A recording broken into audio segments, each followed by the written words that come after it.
Hey everyone, welcome back to the channel. In today's video, I will show you exactly how to generate the images with Midjourney version 7 step by step.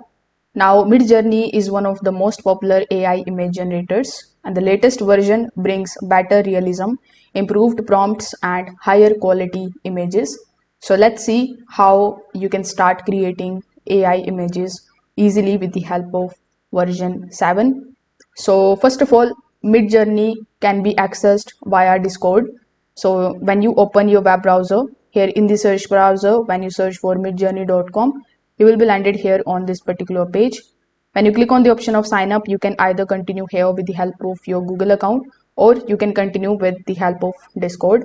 So I highly recommend you to join Midjourney Discord server and make your account active.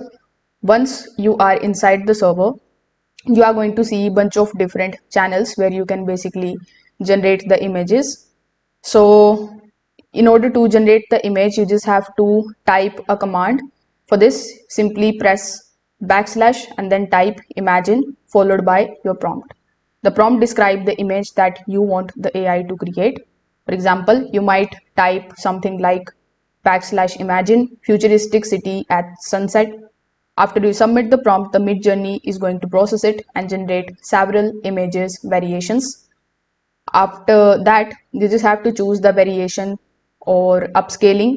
So once your image appears, you will see the options to upscale or create the variations of your images.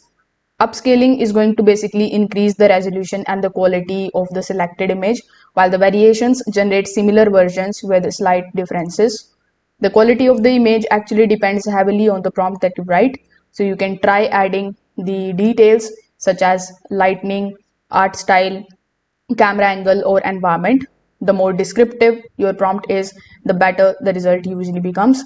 And in order to use the version 7, you don't need to do actually anything because the latest generations are operating on the Midjourney version 7. So if this video helped you out, make sure that you like this video and subscribe to the channel. Thanks for watching.